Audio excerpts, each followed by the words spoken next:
సారాం. సమస్త సాయి భక్తులందరికీ నమస్కారం అండి. అందరూ ఎలా ఉన్నారు?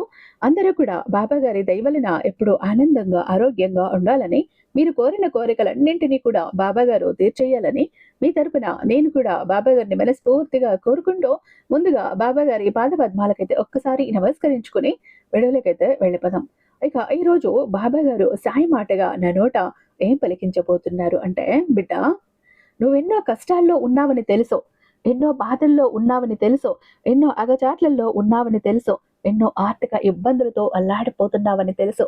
అనుకున్న పనులు అనుకున్న సమయానికి అనుకోని విధంగా జరగక, మనశ్శాంతి లేక ఎంత తిప్పలు పడుతున్నావో, ఎంత అయోమయంలో ఉన్నావో, ఎంత గందరగోళంలో ఉన్నావో నాకు తెలుసు.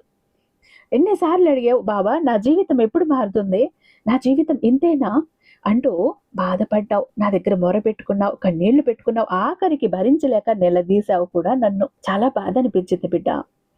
తన బిడ్డ కష్టాల్లో ఉంటే ఒక తండ్రి సంతోషంగా ఉండగలడా? అలానే నేను కూడా ఉండలేకపోయా. నీ కష్టాలు నన్ను కదిలించేశాయి.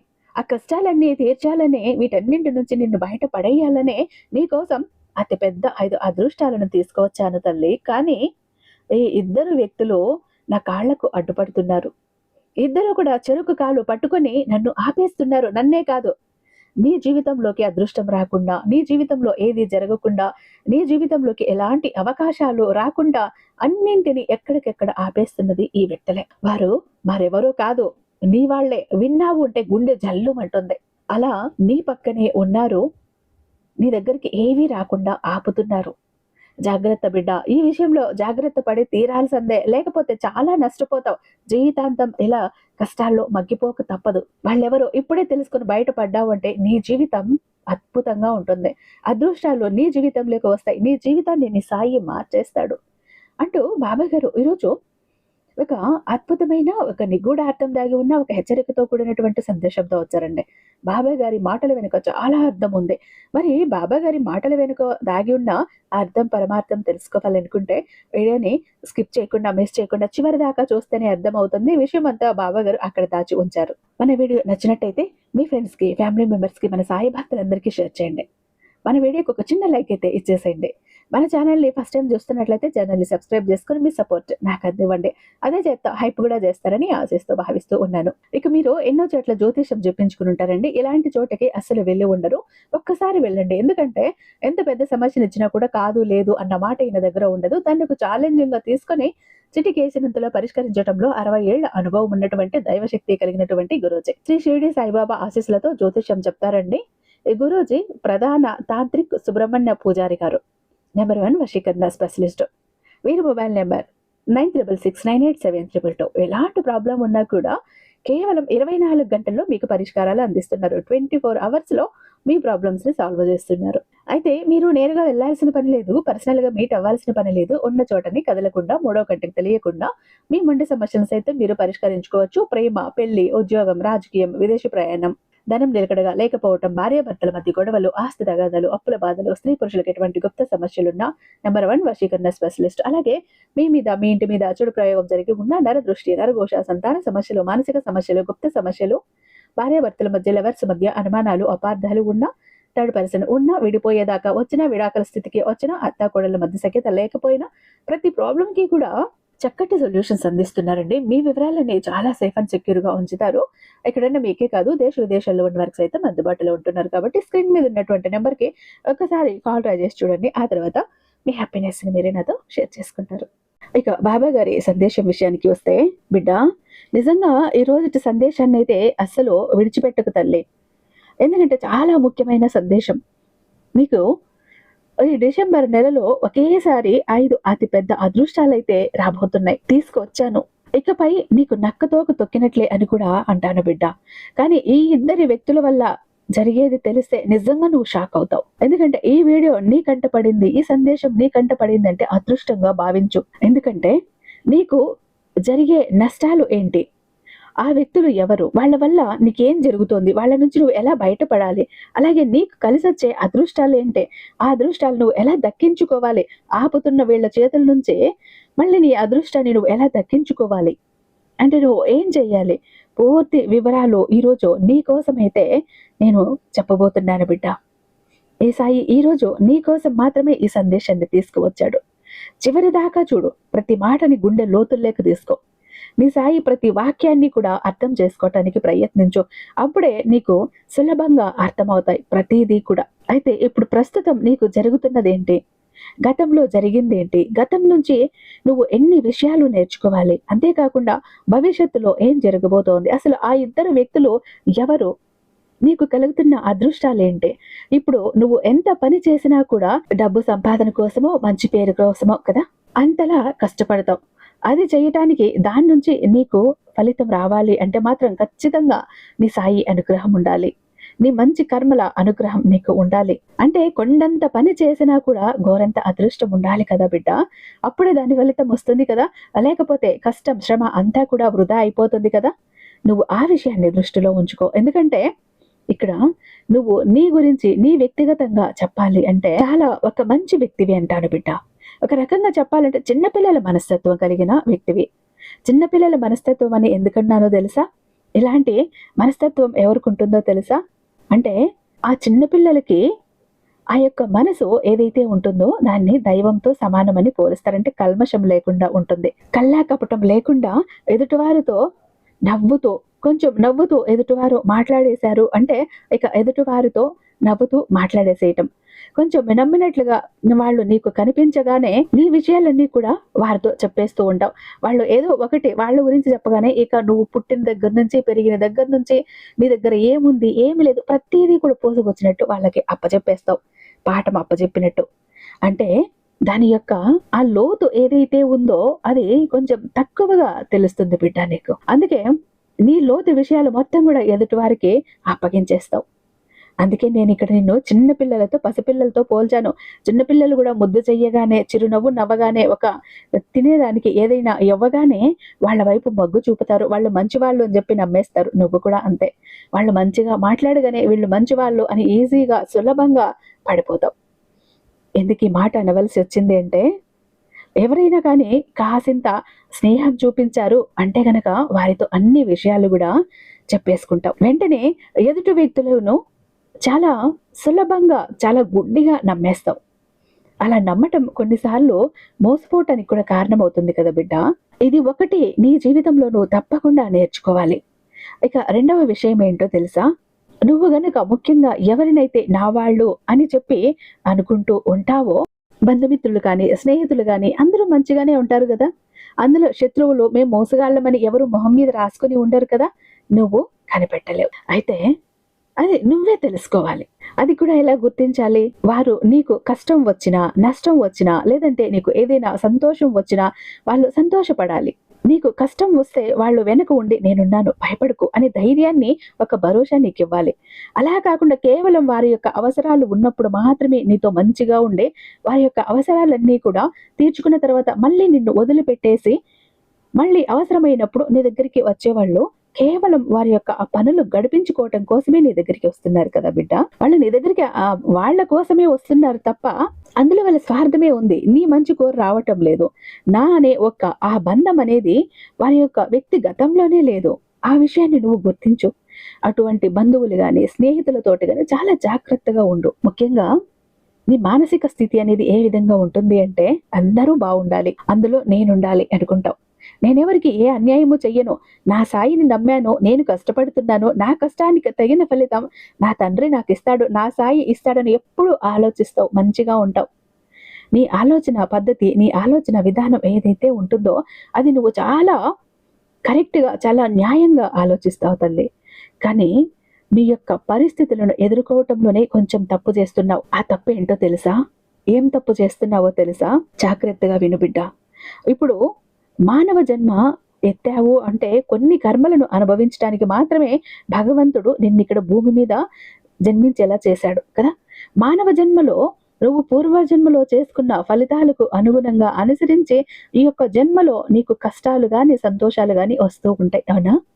అయితే కష్టాలు వచ్చినప్పుడు నీ కర్మ అనేది కొంచెం కొంచెంగా తగ్గుతుంది. అంటే నీ కోసం సంతోషం అనేది చాలా దగ్గరలో ఉంది అన్న విషయాన్ని గుర్తించుకో. ఎప్పుడైనా కానీ చీకటి పడింది అంటే ఖచ్చితంగా తెల్లవారుతుంది కదా. అలాగే నువ్వు కూడా చీకట్లోనే ఉండిపోవు కదా.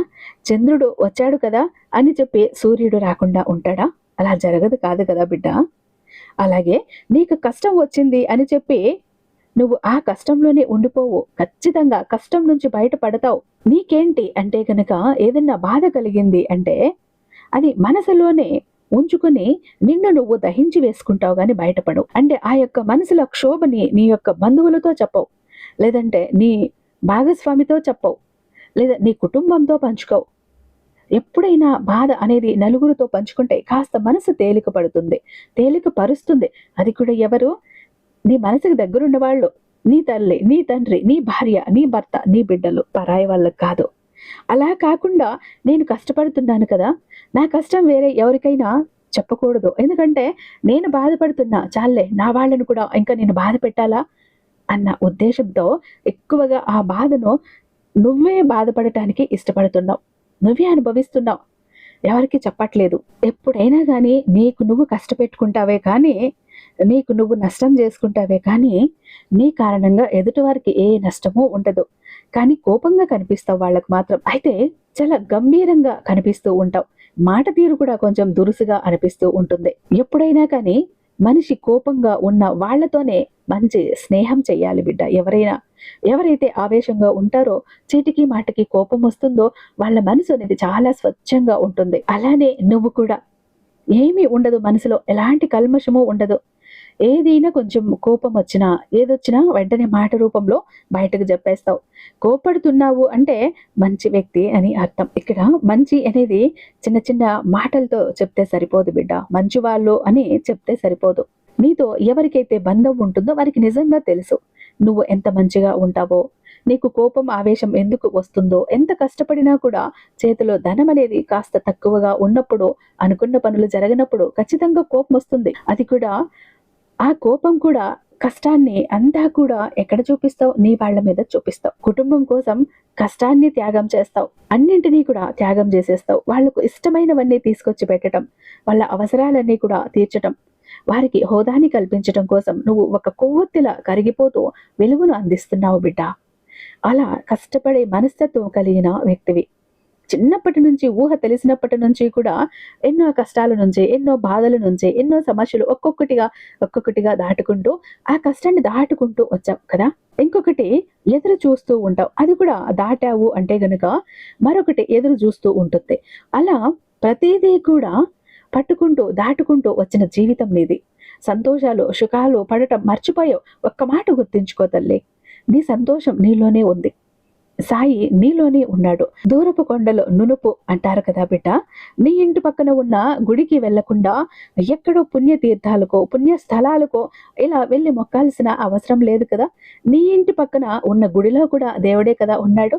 ఇక్కడున్నది భగవంతుడే, అక్కడున్నది భగవంతుడే. కాకపోతే ఇక్కడ ఇంటి పక్కన ఉన్న భగవంతుడు దేవుడు కదా, ఇంటి పక్కన ఉన్న గుడి కదా చిన్న చూపు.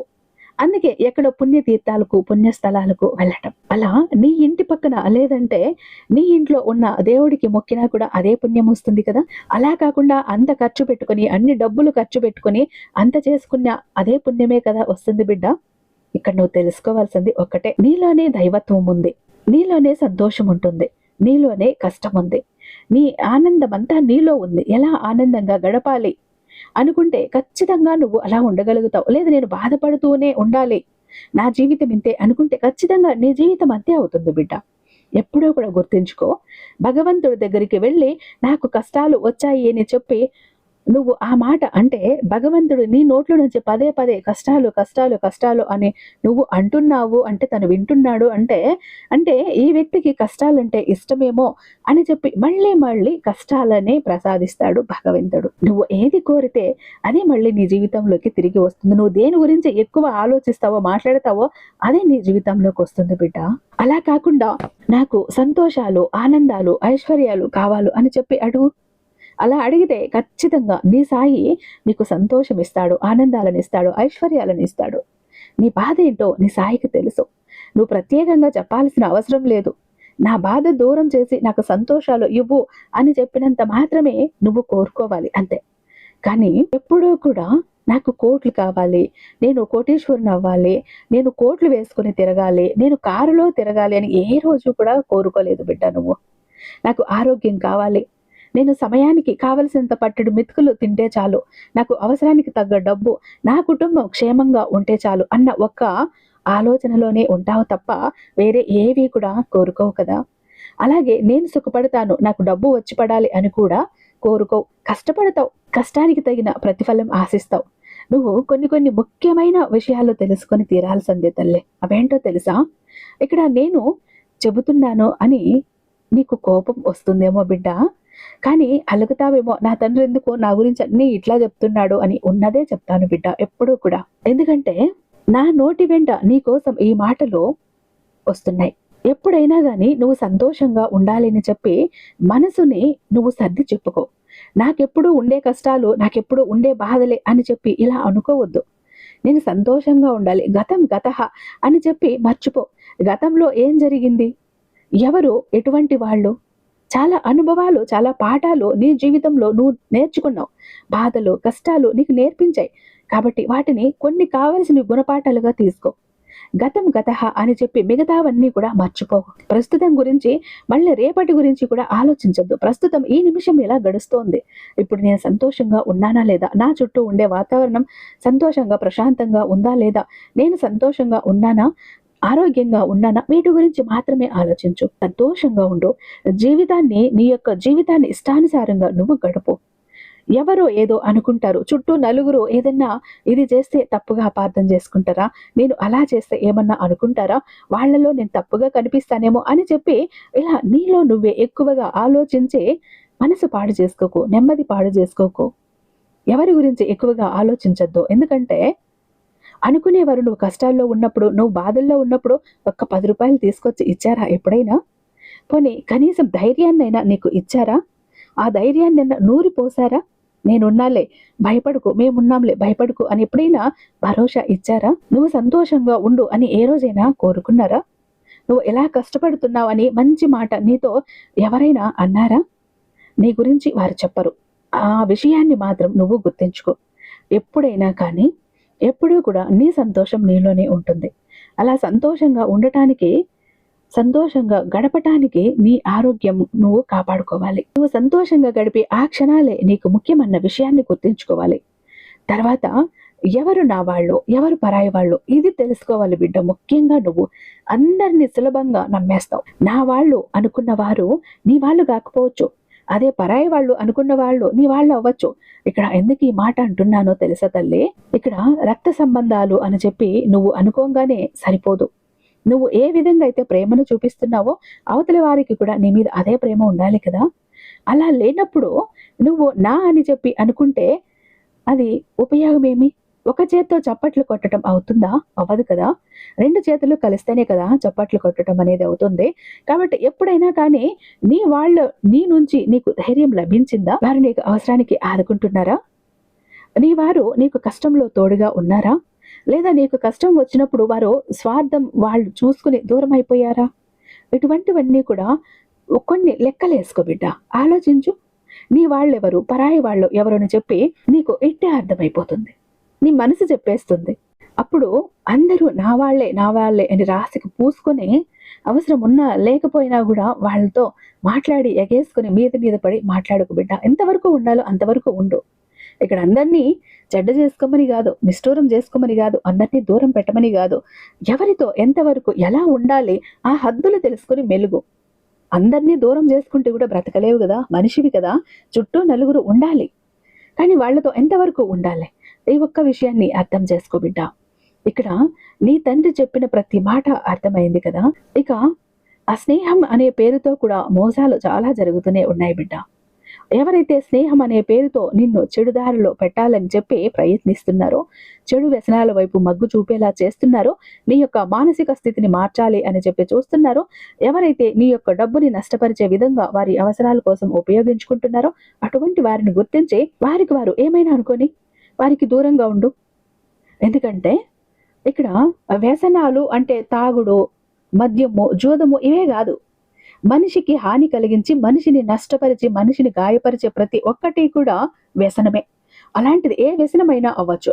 అలాంటి వాటి వైపు నీ దారి మళ్లిస్తున్నారు అంటే వాళ్ళు నీకు సరైన జతగాళ్ళు గాదు. సరైన సహవాసగాళ్ళు గాదు. అలాంటి వాళ్ళకు దూరంగా ఉండటమే మంచిది. నువ్వు బావుంటావు. నువ్వు బావుంటే నీ కుటుంబం బావుంటుంది. నీ బిడ్డలు బావుంటారు. ముఖ్యంగా నీ జీవితమే ఒక క్షేమంగా, సురక్షితంగా ఉంటుంది. లేకపోతే ఇరుకుల్లో పడిపోతావు. నువ్వు ఒక్క వ్యక్తివి ఇరుకుల్లో పడితే నీ కుటుంబం మొత్తం చిక్కుల్లో పడిపోతుందని అర్థం చేసుకో బిడ్డ. ఇక్కడ అరటి పండుకి బాగా బూజు పట్టిపోతుంది. బాగా కుళ్ళిపోయే ఒక స్థితికి వచ్చింది అరటిపండు. ఆ అరటిపండుని తీసుకొచ్చి మంచి అరటిపండు మీద పెట్టు. ఏమవుతుంది? రెండో రోజు దీనికి కూడా బూజు అంటుకుంటుంది. ఒక బూజు పట్టిన అరటిపండు, కుళ్ళిపోయే స్థాయికి వచ్చిన అరటిపండు ఒక మంచిగా తాజాగా ఉన్న ఒక అరటిపండు మీద తీసుకొచ్చి పెడితే దీనికున్న బూజు, ఈ రోగం దానికి కూడా అంటుతుంది. ఈ కుళ్ళిపోయే గుణం దానికి కూడా, ఈ నెమ్ము దిగి అది కూడా కుళ్ళిపోవటం మొదలు పెడుతుంది. దానికి కూడా బూజు అంటుతుంది. అలాగే చెడు వ్యక్తులతోటి కూడా స్నేహం మంచిది కాదు. అలా వాళ్ళకున్న ఆ లక్షణాలు మెల్లిగా నీకు కూడా సోకుతాయి, పాకుతాయి. నిన్ను సర్వనాశనం చేసేస్తాయి. నువ్వు మారాలి. నువ్వు మంచిగా ఉండాలి. నేను సంతోషంగా నిన్ను చూడాలి. అందుకు ఇన్ని జాగ్రత్తలు చెప్తున్నా బిడ్డ. ఇక్కడ నీ ఆరోగ్యం జాగ్రత్తగా చూసుకో. బూజు పట్టిన అరటిపండు పక్కన నువ్వు ఉండటానికి వీల్లేదు. అలా ఉండాలని కోరుకుంటున్నావా చెప్పు? అలా ఉంటానంటే ఉండు మరి. అప్పుడు నీ సాయి కూడా నీ కష్టానికి రాడు, నీ సాయానికి రాడు. చెప్పాను కదా. వద్దు బిడ్డ అక్కడ ఉండకు అంటే నేను అక్కడే ఉంటాను అంటే ఇంక నీ సాయి కూడా నిన్నేం చేయగలడు? ఖచ్చితంగా నువ్వు సంతోషంగా ఉండాలి. నీ కుటుంబం సంతోషంగా ఉండాలి. నీ మంచి స్థానాన్ని, నీ మంచి స్థాయిని వెతుక్కుని రావాలి జనాలు. అలాంటి ఒక స్థితిలో నువ్వు ఉండాలి. నీకు అలాంటి అదృష్టం కలిసి వచ్చే విధంగా నేను చేస్తాను. ఎవరిని కూడా గుడ్డిగా నమ్మొద్దు. నమ్మి ఎవరితో కూడా నీ యొక్క సొంత విషయాలు పంచుకోవద్దు. అవసరమైన వ్యక్తుల కోసం రూపాయి ఖర్చు పెట్టు. అనవసరమైన వ్యక్తుల కోసం ఖర్చు పెట్టకు.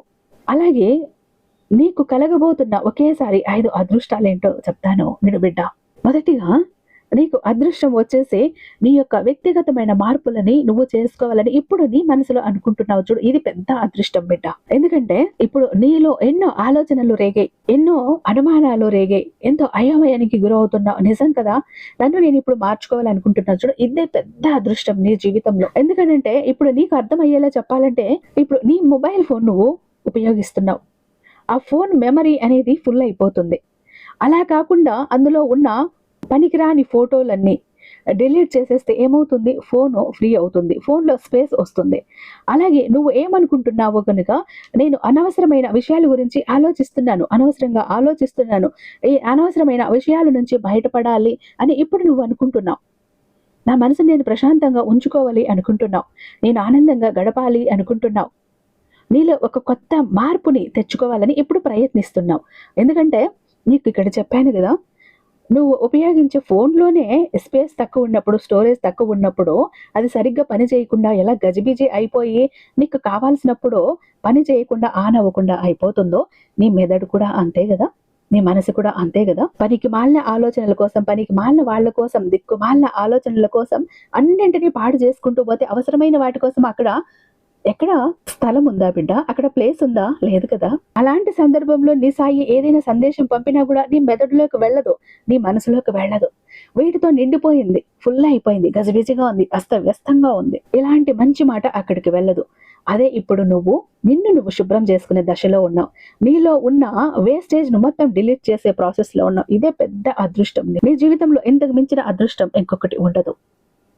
అయితే ఒక మంచి ఉద్యోగం గాని, ఉద్యోగంలో ప్రమోషన్ గాని కోరావు కదా బిడ్డ, అది ఖచ్చితంగా జరుగుతుంది. ఇల్లు కట్టాలి అనుకున్నావు కదా, ఇల్లు కడతావు.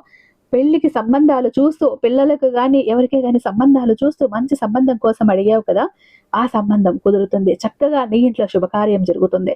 సంతానం కోసం చూస్తున్నావు కదా, సంతానం కలుగుతుంది.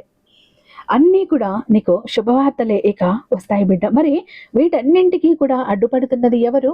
ఈ 2 వ్యక్తులు. ఎందుకు అడ్డుపడుతున్నారు? ప్రతి విషయంలో కూడా నువ్వు చేసే ప్రతి పని కూడా వాళ్లకు చెప్పావు, వాళ్ళకు తెలిసింది. వాళ్ళ ఆలోచనలు, వాళ్ళ చూపు, ప్రభావం అన్నీ కూడా ఒక దృష్టి రూపంలో నీ మీద పడుతున్నాయి.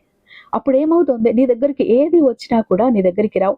అవి అక్కడే మధ్యలోనే ఆగిపోతాయి, లేదా వెనుదిరిగిపోతాయి. ఎందుకంటే నీ మీద నరదృష్టి ప్రభావం ఎక్కువ ఉన్నప్పుడు నీ దగ్గరికి ఏవి కూడా రావు. ఒక నెగటివ్ ఎనర్జీతో నువ్వు చుట్టుముట్టి ఉన్నప్పుడు మంచిది కానీ, శుభం కానీ నీ దగ్గరికి ఎప్పుడూ కూడా రాదు.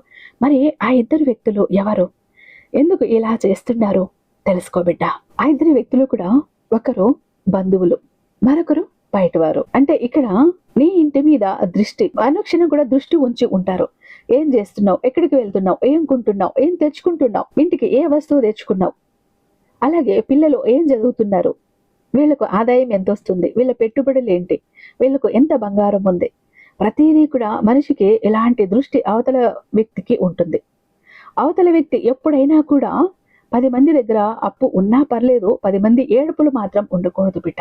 ఆ 10 మంది ఏడుపులో వీరు ఇద్దరే ఏడుస్తున్నారు నీ మీద పడి. కాబట్టి ఆ ఏడుపుల నుంచి కూడా నువ్వు జాగ్రత్త. వీళ్ళ నుంచి నువ్వు బయటపడాలి, దూరంగా ఉండాలి. అది కూడా చెప్పాను కదా, నీకు తెలిసిన వారే, అత్యంత సన్నిహితులే, నీ బంధువులు, నీకు తెలిసిన వారు. నీ యొక్క బంధువుల్లో ఒకరు ఉన్నారు. కాబట్టి ఆ వ్యక్తులు ఎవరు అనేది తెలుసుకో. వారి గతం తాలూకా యొక్క అనుభవం నేర్పించే ఉంది నీకు ఒక పాఠం కూడా. ఇప్పటి వరకు వారితో జాగ్రత్తగా ఉండు బిడ్డ.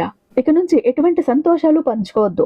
నాకు ఎంత వచ్చింది అంత వచ్చింది అని చెప్పొద్దు. పొగడతలకు కూడా ఇలాంటివి చెప్పకు. వారు ఏమనుకున్నా పర్లేదు కానీ దూరంగా ఉండే ప్రయత్నం చేయి. నీ జీవితం సంతోషంగా ముందుకు వెళ్తుంది. ఎందుకు అని అంటే గనుక, ఒక్కసారి నువ్వు కళ్ళు మూసుకో. వాళ్ళ వలన నీకు ఇప్పటికే కూడా ఎన్నో సార్లు నువ్వు బాధపడిన సందర్భాలు ఉన్నాయి. పాఠాలు కూడా నేర్చుకుని ఉన్నావు. ఆ వ్యక్తులే వాళ్ళు ఎవరు నీ ఇప్పటికే నీ మనసు చెప్పేసి ఉంటుంది. అలాంటి వ్యక్తులకి ఇక దూరంగా ఉండు. నీ సొంత విషయాలు పంచుకోకు. నరదృష్టికి నాపరాయి అయినా పగులుతుంది. కాబట్టి ప్రతి ఒక్క విషయాన్ని కూడా అందరి ముందు పెట్టేయకు బిడ్డ. జాగ్రత్త. నువ్వు ఎంత జాగ్రత్తగా ఉంటే నీ జీవితం అంత బాగుంటుంది అంటూ బాబా గారు ఈరోజు అత్యద్భుతమైనటువంటి సందేశంతో మన ముందుకు వచ్చారండి. ఐ హోప్ ఈ వీడియో మీకు నచ్చే ఉందని భావిస్తున్నాను. రేపు బాబా గారి మరొక అద్భుతమైన సందేశంతో మేము ముందుంటాను. అంతటిదాకా సర్వేజన సుఖినో భవంతు. ఓం సాయిరామ్.